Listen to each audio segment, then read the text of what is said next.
So,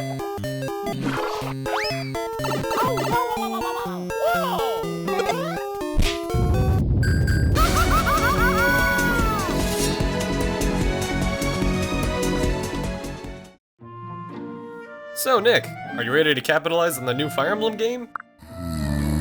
Oh shoot, he's dead! I told you not to overplay that game, man! Good thing I have this sword that somehow heals people. Wait, that doesn't heal, that doesn't heal. Isn't the Falchion supposed to heal 20 HP or something? What's the matter? But, that's the Master Sword. So, what does the Master Sword do? Here, take it. Oh, you know. It's just the bane of evil. I'll be right back, I'm gonna get you some holy water, too. No, not like this. I didn't get support S. We're big fans of Fire Emblem over here at Haricu Stops. I've got quite a few of the games right here. Granted, I sold my Fire Emblem collection at a young age and had to resort to bootlegs, but at least they work, for the most part. Yeah, Fire Emblem's great. Tactical stimulation, RPG mechanics, and of course, the dating sim element. Dude, that wasn't part of the script. You're supposed to mention the weapons. What are you talking about? But I thought this was the top 10 support conversations. We're here to talk about some of the more notable weapons in Fire Emblem, specifically the unique and legendary weapons. So let's all put down our Fire Emblem Red and Blues and our Pokemon Birthright and Conquest and listen to my stupid list, okay? So a whole lot of legendary weapons in Fire Emblem are only rumored until the end of the game, but the Mani Katti, nope. Let's just give it to you right from the get-go at Chapter 2. Lynn's just minding her own business, killing brigands and such, when it turns out she's the chosen one to wield the Mani Katti. And this legendary weapon, is alright. However, the Mani Katti's sister, Soul Katti, is much stronger. Ironically enough, in comparison to the Mani Katti, it has almost no introduction. There's a whole chapter contributed to saving the Mani Katti from brigands, but the Soul Katti, here you go, buddy, free legendary stuff. To add insult to injury, they just flat out say it's not a legendary weapon. I mean, come on. The Soul Katti's one of the best weapons against the final boss. Go easy on it, man. I guess that kind of makes sense though. Lynn will most likely use the Mani Katti more, considering how much lighter it is, because geez, the Soul Katti pretty much dumps a boulder on her back with its weight. Hold on a second, did that Geodude just kill Lynn? Fire Emblem is a game where every decision you make could have great consequences. The wrong choice could result in the loss of a critical item, or even the loss of a life. This game does not often reward risk. So let's use a weapon that's completely risk! Oh. Ah, yes, the Devil Axe. This weapon appears once in your ranks in quite a few of the games. It's pretty neat, too. It's easy to wield, hits like a train, and has a chance of hurting the wielder. Wait, what? The odds of the Devil Axe harming the user is based on the user's luck status, but it doesn't make much sense considering you're still hitting the enemy, but you hurt yourself? It's especially dreadful when you're able to attack twice, because on the first hit you take notice of the Devil's Deed, and then on the next hit... Hey, you wanna try super hard mode? Make Hector use the Devil Axe. I assure you, if you try to level him up, you're gonna have a long playthrough.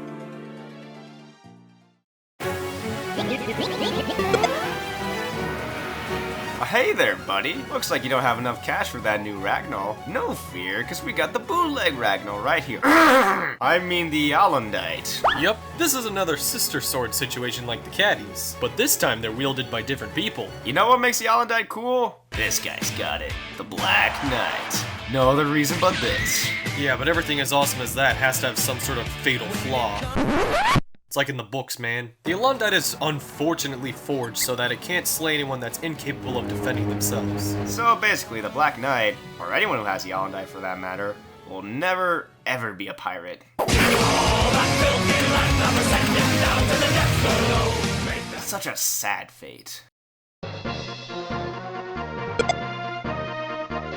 Okay, I understand this weapon has a considerable size, but... Come on, man, we're obligated to do it. But we already talked about that game in the last video. Anytime there's some sort of giant weapon, we can't just say... The Armads is a freaking Monster Hunter weapon. Oh, you son of a... Just look at the size of this thing. Hector, stop wasting your time on these morphs and go get yourself a Rathalos. Oh, there it is. Another great factor of the Armads is that it gives the user a defense boost of 5. And considering Hector's already a tank, you just gave a Kevlar vest to Iron Man. That's cool and all, but the monster's getting away. Quickly, Hector! After it!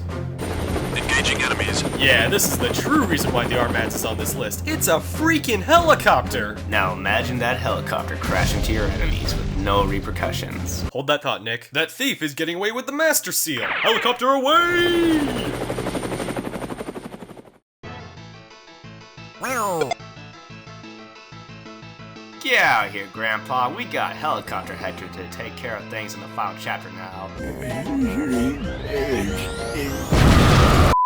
It seems fitting that the only thing more effective than this Monster Hunter murder axe is a Deus Ex Machina. Come on, you can't deny there's some sort of Fire Emblem deity contributing to the Aurora magic. There's a ray of light coming down from heaven to shoot a nuclear light bomb. We can't forget Forblaze either, where Athos basically turns everything into fire. That or he takes the enemy into the middle of an erupting volcano. Either way, I'm not complaining. Elliewood, this isn't your fight anymore, buddy. Just let Athos use his screw you, I win magic. This is probably a good time to say Durandal isn't on the list. No helicopters, no twin swords, no awesome magic. Come on, Elliewood. Remember that Alondite thing? Sure, the Black Knight is cool and all, but the whole not harming defenseless people thing is pretty lame. On the contrary, its sister sword, the Ragnell, has no restrictions. You know what that means? Piracy ho! Oh, but the Ragnell doesn't stop there. Have you seen the new Smash Bros? This sword has a magic ability to buff you up and inexplicably decrease in range. We don't want to talk about that part. I don't see the Alondite surviving the test of time either. In Fire Emblem Awakening, Priam is supposedly a descendant of Ike, a wielder of the Ragnell. Lo and behold, he has the Ragnell. Granted, it's considerably weaker, and now he has to throw it for some reason. Boy, the Fire Emblem deities must have abandoned this one.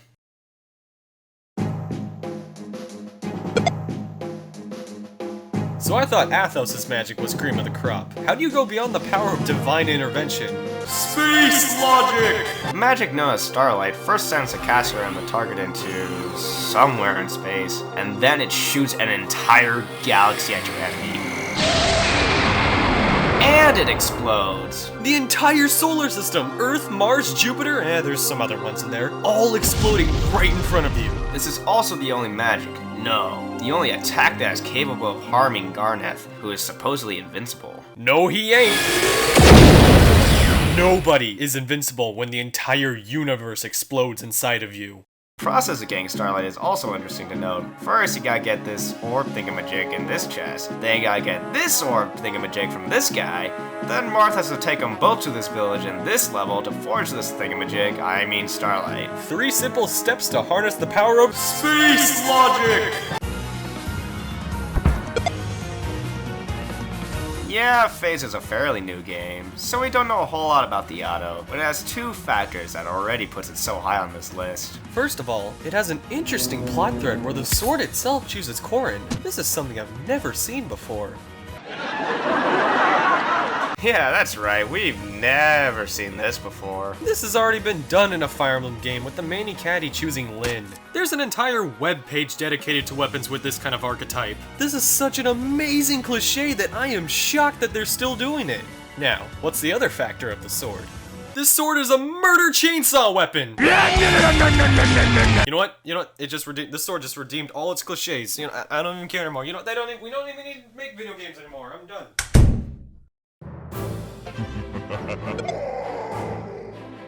As we've mentioned with the Mani Katti, there are a few legendary weapons that are received at the beginning of the game. Falchion and Fire Emblem Awakening is a part of that minority. Here's the thing, it sucks. Yeah, it has the same attack as an iron sword, and you're obligated to bring it throughout the entire game. But that's gonna pay off, man. Once you give the Falchion to Naga, she uses her grand power to make the sword glow.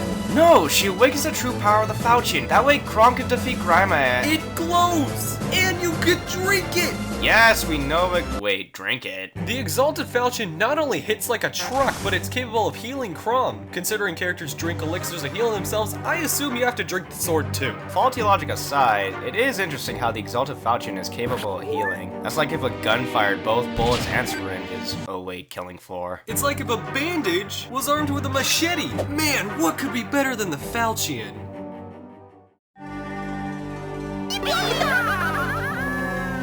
Two. Two?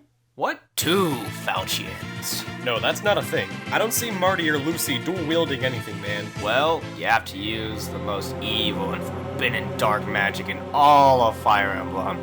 Glitching. If you got the Falchion in Fire Emblem Shadow Dragon, just give it to Tiki. Wait, I don't think Tiki can use it. Then send her off to die in battle. Wait, what are you doing?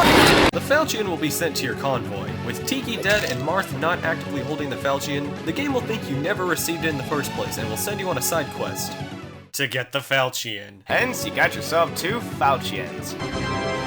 Which is pretty useless in practice, considering you can only use one weapon at a time. But in theory, that would be pretty bad. Just imagine having 2 glowing Falchions that you could even drink, man! It's amazing! Well, with that being said, thanks for watching our list on... But why didn't we do a list on support conversations? Because, Nick, Helicopter Axe. That is my support S. Anyways, did we miss any notable weapons? Tell us. Be on the lookout for more Haricu's tops.